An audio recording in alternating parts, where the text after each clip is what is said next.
नमस्कार, स्वागत है।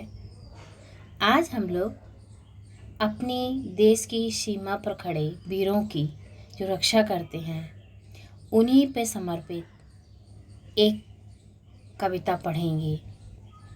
वीरों का कैसा हो बसंत, जो कि सुभद्रा कुमारी चौहान द्वारा रचित कविता है।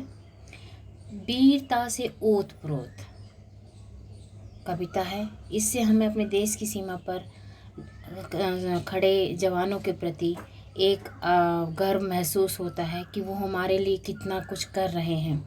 सुभद्रा कुमारी चौहान, उन्होंने हमेशा वीरता से ओत-प्रोत कविताएं लिखी हैं।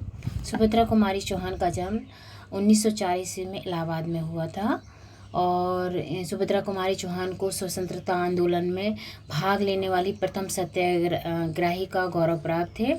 उन्हें सक्सेना पुरस्कार भी मिला था। उनकी प्रमुख रचनाएं हैं सीधे साधे चित्र, त्रिधारा, बिखरे मोती, उन्मादिनी।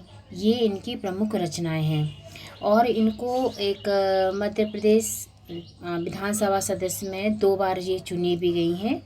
तो सुभद्रा कुमारी चौहान ने जितनी कविताएं लिखी हैं उसमें वीरता कूट कूट के भरी हुई है। तो आज हम इसी के बारे में पढ़ेंगे। वीरों का कैसा हो बसंत, आ रही हिमाचल से पुकार, है उदती गरजता बार बार, प्राची पश्चिम भू नभ अपार, सब पूछ रहे दिग दिगंतर, वीरों का कैसा हो बसंत। प्रस्तुत पंक्तियों में कवित्री ने वीरों के बसंत के बारे में पूछा है कि कैसा हो उनका बसंत। हिमाचल से जो एक पुकार आ रही है सुरक्षा के लिए कि वो जिसकी गूंज सारे देश में है, तो उनका वीरों का कैसा हो बसंत। मतलब धरती, आकाश, नभ सब पूछ रहे हैं कि इन वीरों का कैसा हो बसंत, जो हमारे देश की सीमा पर खड़े होकर हमारे देश की रक्षा कर रहे हैं। तो वो अपना सर्वस्व बलिदान करते हैं, ऐसा होता है उनका बसंत। फूली सरसों ने दिया रंग, मधु लेकर आ पहुँचा अनंग, बसु वसुधा पुलकित अंग अंग, है वीर देश में किंतु कंत, वीरों का कैसा हो बसंत। प्रस्तुत पंक्तियों में कवित्री ने कहा कि सामान्य जनता सौंदर्य से ओरपूर्ण है, सब भोग प्रेम विलास में हैं और सब अपना अपना आनंद ले रहे हैं। ऐसे में उस वसुधा का, उस धरती पर जो हमारे देश के जवान खड़े होकर के अपना सर्वस्व लुटा रहे हैं और अपने हमारे देश की रक्षा कर रहे हैं, ऐसे वीरों का कैसा होगा बसंत। क्योंकि इस चारों ओर सब लोग अपने अपने भोग विलास में लिप्त हैं, लेकिन वो वीर हमारे देश की रक्षा करने के लिए अभी भी तत्पर हैं। भर रही कोकिला इधर तान, मारू बाजे पर उधर गान, है रंग और रण का विधान, मिलने आए हैं आदि अंत, वीरों का कैसा हो बसंत।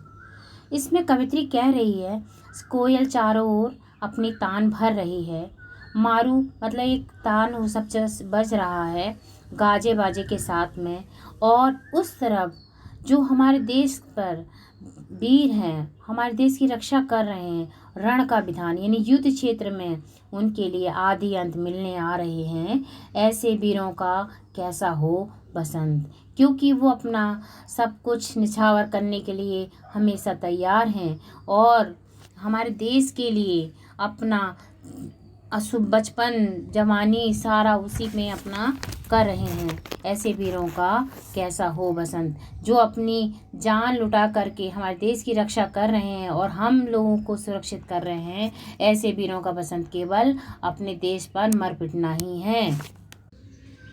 गलवाही हो या कृपाण, चल चितवन हो या धनुष बाण, हो रस विलास या दलित त्राण, अब यही समस्या है तुरंत, वीरों का कैसा हो बसंत। अब इसमें कवित्री कवियों को आह्वान कर रही है, रचयिताओं का आह्वान कर रही है कि कैसी रचनाएं हो, श्रृंगार से संबंधित हो, वीर संबंधित हो, शोषण के विरुद्ध हो, जिससे हमारे देश में हो रही समस्याओं का समाधान हो। इसलिए हमारे देश में जो भी समस्या है उससे संबंधित रचनाएं रची जाएं।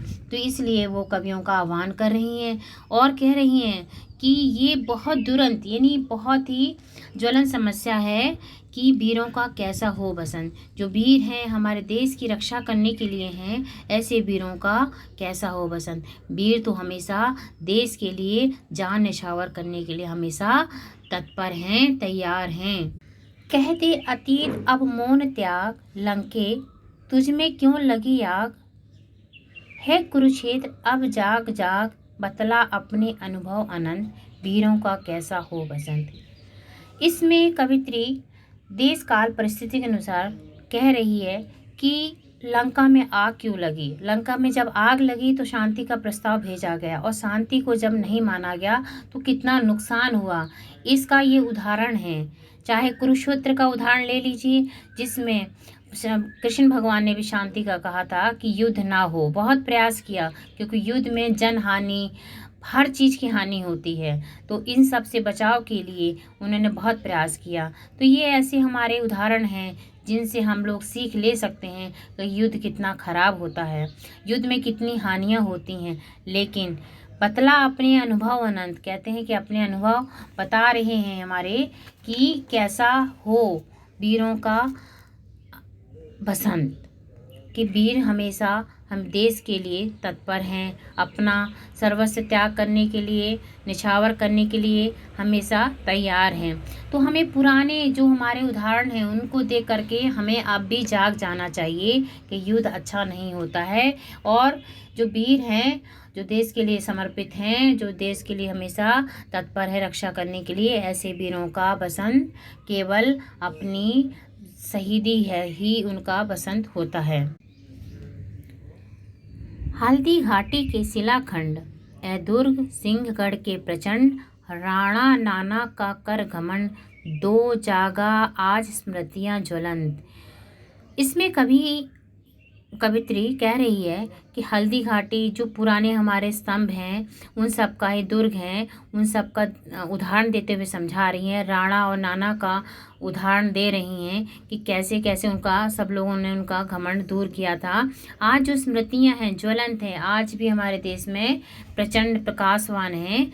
कि हल्दी घाटी को देख लें, चाहे हम लोग अपने दुर्ग देख लें सिंहगढ़ के, राणा और नाना की जो युद्ध भूमि उन्होंने जो अपना पराक्रम दिखाया उसको देख लें। ये सारी जो स्मृतियां हैं वो आज भी स्पष्ट हैं कि हमारे देव वीरों का कैसा हो बसंत। हमारे वीर हमेशा अपने देश की रक्षा करने के लिए, अपने प्राण न्यौछावर करने के लिए हमेशा तत्पर रहे हैं। वीरों का कैसा हो बसंत, भूषण अथवा कवि चंद नहीं, बिजली भर दे वो छंद नहीं, कलम बधी स्वच्छंद नहीं, फिर हमें बतावे कौन हंत, वीरों का कैसा हो बसंत। तो इसमें कवित्री भूषण अथवा जितने छंद कवि चंद हैं उन सबको उनका आह्वान कर रही हैं। जैसे उन्होंने रचनाएं रची थी कि देश के प्रति हमारी भावना जागृत हो जाती, ऐसे ही कवियों का वो आह्वान कर रही हैं कि ऐसी रचनाएं लिखिए जिससे हमारे सारे देश के लोगों के अंदर एक बिजली जागृत हो जाए, एक अपने देश के प्रति प्रेम जागृत हो जाए और देश की रक्षा करने के लिए हमेशा वो तत्पर हो जाएं। कलम बधी स्वच्छंद नहीं, कलम हमेशा बंद करके और उसमें लिखे कि हमारे देश के लिए हमें क्या करना है, फिर हमें बतावे कौन। तो इसमें है कि स्वाधीन हो जाएं अपने देश के लिए। हंत यानी खेद या सूचक, मतलब शोक सूचक है कि हमें कौन बताएगा कि वीरों का कैसा हो बसंत। इसलिए कवित्री वीरों के लिए रचनाएं लिखने के लिए कवियों का आह्वान कर रही है, लेखकों का आह्वान कर रही है कि आप ऐसी रचनाएं लिखिए जिससे हमारे देश के प्रत्येक व्यक्ति के अंदर एक देश के प्रति भावना जागृत हो और अपने देश के प्रति वो समर्पित होने के लिए तैयार हो, वो स्वाधीनता के लिए हमेशा तत्पर रहे, हमारा देश हमेशा स्वतंत्र रहे, ऐसी वो रचनाएं लिखने के लिए कवि प्रेरित कर रही है।